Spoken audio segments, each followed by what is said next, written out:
La semana pasada terminé de hablar de los llamados evangelios sinópticos, es decir, de aquellos que parecen tener un origen común. Me he explicado que Marcos y Q son las fuentes básicas de Mateo y Lucas, por lo que no es difícil entender, ¿no?, el increíble parecido que estos tres evangelios tienen. Y es que Jesús, por ejemplo, suena igual en los tres evangelios, a pesar de tener diferencias grandes, ¿no? Es como las películas de Drácula, de Christopher Lee. Sus historias varían bastante, aunque siguen un hilo, ¿no? Y el personaje principal se ve exactamente igual, porque es el mismo artista. Con el Evangelio de Juan no pasa eso. Jesús en Juan ya no suena igual al Jesús de los sinópticos. Es como si hubieran cambiado al artista, ¿no? Y es más, ¿no? Jesús en el Evangelio de Juan suena exactamente igual al relator del Evangelio de Juan. Y en sí, si lo ven, suena igual a cualquier otro de los personajes del Evangelio de Juan.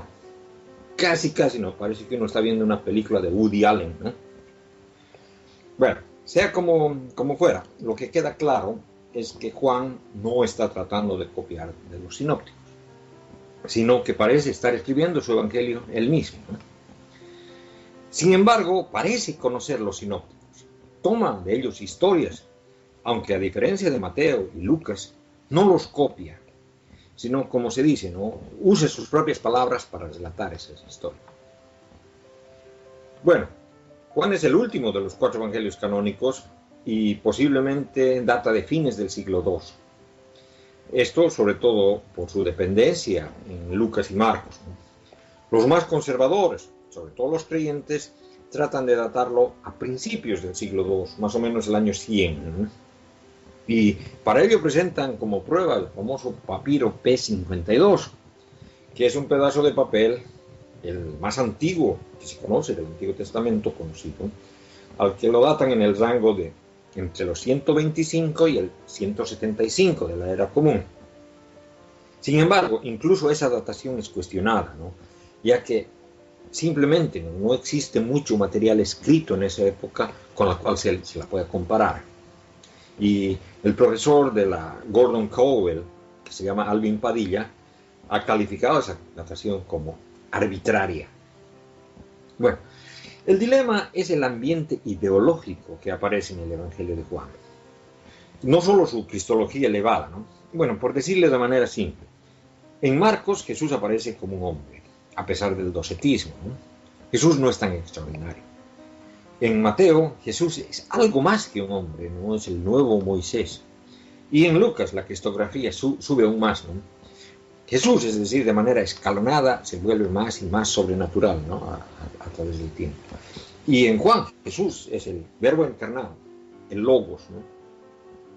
Y bueno, se ha demostrado que el Evangelio de Juan tiene afinidades con la literatura hermética, una especie de gnosticismo pagano, pero que también de manera consistente tiene paralelos con la literatura gnóstica, ¿no?, y notablemente con los escritos mandeístas, pero también con otras sectas gnósticas, ¿no?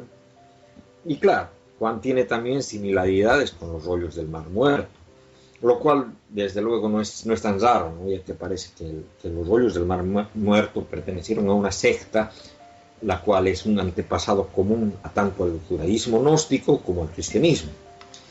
Pero también existe en el Evangelio de Juan una fuerte dosis de marcionismo. Esto nos indica, ¿no?, de que el autor del Evangelio ha sido fuertemente influido por todas esas corrientes ideológicas, ¿no?, aunque existen también dentro del texto contradicciones internas, ¿no?, lo cual podría indicar de que se trata de un texto compuesto, es decir, que no tiene un solo autor y que más bien contiene las marcas de las ediciones, adaptaciones realizadas por varias sectas diferentes que usaron el texto, como también del grupo que las ha originado, ¿no? Bueno, en cuanto a las fuentes de este evangelio usa, ¿no?, se ve que el evangelista, el escritor o el compilador de texto, ha combinado la narrativa también al estilo de los sinópticos, ¿no?, que contiene una parte, por ejemplo, que es una lista de milagros de Jesús, a la cual los eruditos han llamado el Evangelio de los signos. El autor del Evangelio de Juan dependía parcialmente de una tradición sobre los milagros de Jesús. No se sabe si esa tradición era oral o era escrita, ¿no?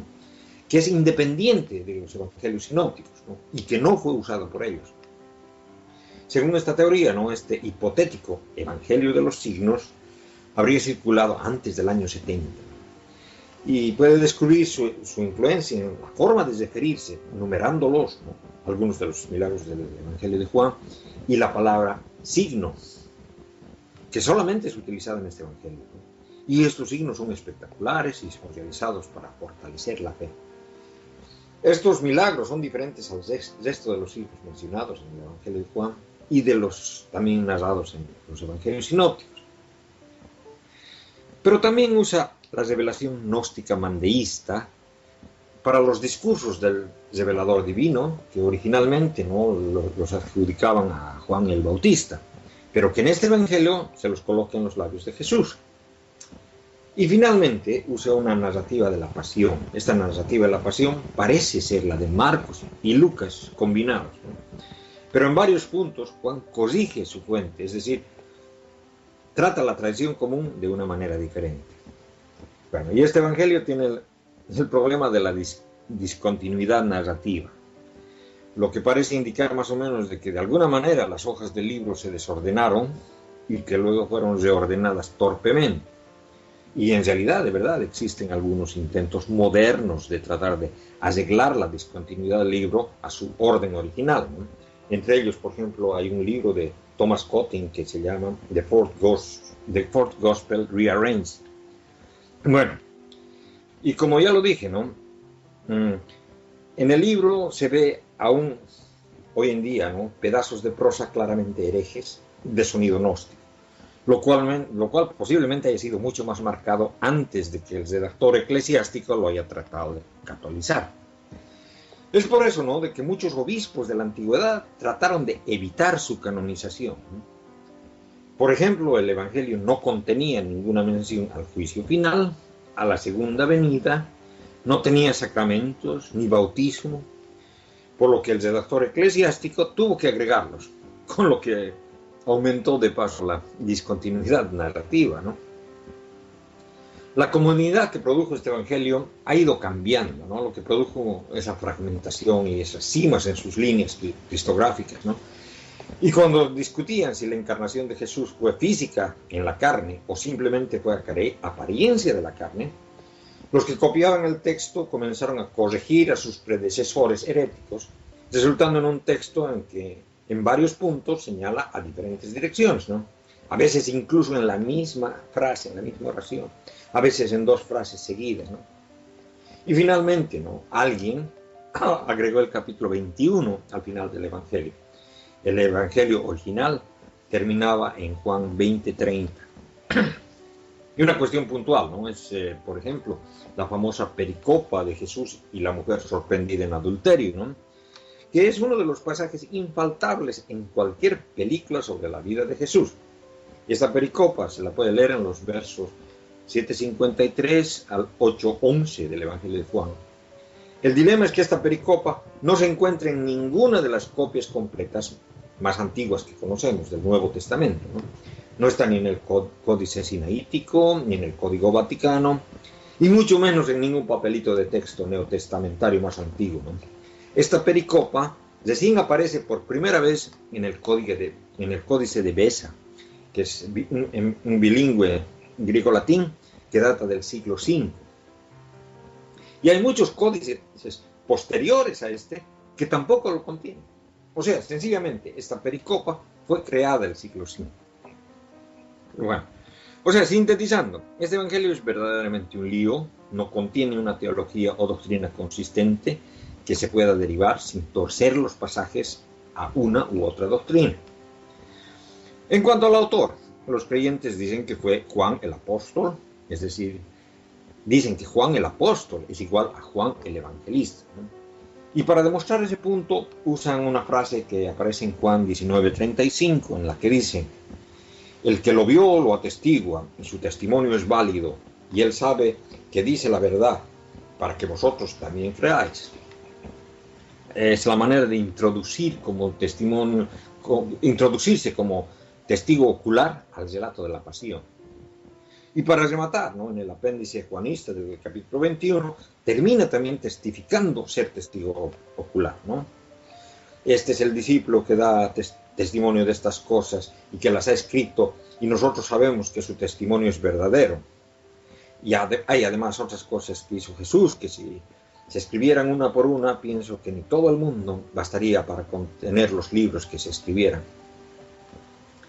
Bueno, sin embargo, las fechas en las que este evangelio están escritas darían al apóstol una edad superior a los 100 años, ¿no?, al momento de escribir, lo cual yo considero poco probable, ¿no?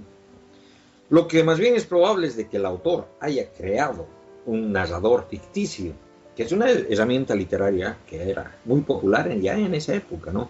Incluso otros evangelios, como los evangelios de Mateo, de Pedro y otros más, lo usan.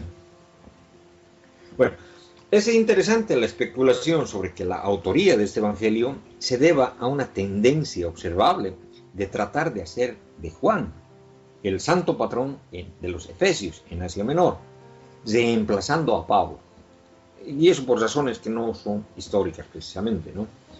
En sí, Walter Bauer, ¿no?, en su libro que se llama Orthodoxy and Heresy in Early Christianity, sugiere que el pasaje en los Hechos 20 en el que Pablo habla con los ancianos de Efeso trata retroactivamente de quitar a Pablo la responsabilidad de varias herejías que florecían en Efeso, ¿no?, entre ellas el encratismo y el gnosticismo. Seguramente habían otros cristianos católicos que acusaban a Pablo, sin duda alguna, con mucha razón, de ser la oveja negra de la teología. Bueno, sobre este evangelio existe también la hipótesis bastante interesante, pues del mismo modo como la tradición ha importado el evangelio de Marcos, que posiblemente fue escrito en Roma, a la Alejandría hereje, atribuyendo a Marcos el título de primer obispo de Alejandría, muchos otros seguramente han tratado de colocar a Juan en Efeso. De hecho, los Hechos de Juan, que es un libro apócrifo, están llenos de aventuras del apóstol Juan en esa región. Y lo interesante es de que en ellos no existe ni una sola palabra sobre Pablo. Esto nos da una pausa de que es posible de que en realidad el ahora llamado Evangelio de Juan haya podido ser originalmente atribuido a Pablo. Y aunque eso haya sido de manera honorífica, tiene mucho sentido, porque este libro es, como les dije en principio, pesadamente marcionista en su contenido, teniendo partes incluso claramente antijudías, que en realidad son racistas, antisemitas, y que dieron origen a la horrible persecución de los judíos, ¿no?, y que en su momento fueron citadas por el mismo Adolf Hitler. Por otro lado, existe también la tradición de que Marción trabajó como amanuense para Juan el apóstol, ¿no?, y que Juan le dictó el evangelio a él. Esto al menos reconocería la influencia marcionita en el texto, ¿no? Es también interesante notar que Orígenes, ¿no?, que es el padre de la Iglesia Ortodoxa, menciona que los marcionistas decían que Pablo era a quien se refería Jesús en el Evangelio de Juan como el Paraclito. Y yo, bueno, leo acá de Juan 14, 16, ¿no? Y pediré al Padre y os dará otro Paraclito para que esté con vosotros para siempre, ¿no? Y también en Juan 15, 26 dice, cuando venga el Paraclito, que yo os enviaré junto al Padre, el Espíritu de verdad que procede del Padre, Él dará testimonio de mí. Bueno, a decir verdad, parece que este Paraclito no era, como luego lo interpretan los cristianos modernos, el Espíritu Santo, la tercera persona de la Trinidad, puesto que en el momento de escribir el texto esa noción era inexistente, ¿no?, sino que se refería a una persona que vendría a revelar los mensajes ocultos que dejó Jesús. Y como los marcionistas decían que el Paraclito era Pablo, los juanistas decían que era Juan, hubieron muchas personas que se identificaron con ese Paraclito, incluso el mismo profeta Mohammed lo hizo algunos siglos después, ¿no? Este concepto de Paraclito parece indicar una sucesión de imames nuevas manifestaciones del Cristo, y es un paralelo al concepto que tenían los ebionitas del verdadero profeta, ¿no?, que ellos decían que era Pedro. Bueno, Y como los 8 evangelios, hay mucho de qué hablar, ¿no? Pero el tiempo es limitado y termino con eso hoy. Pensaba continuar con el tema de los evangelios la próxima vez también, hablando de los evangelios apócrifos, aunque decir verdad, quizás este tema se está haciendo algo aburrido, ¿no? Y estaba pensando tal vez hacer una pausa del tema y hablar de otros temas, ¿no? Quizás alguno del Antiguo Testamento, ¿no? Que hace tiempo lo tenemos olvidado. Y en realidad todo depende del humor que tenga durante la semana.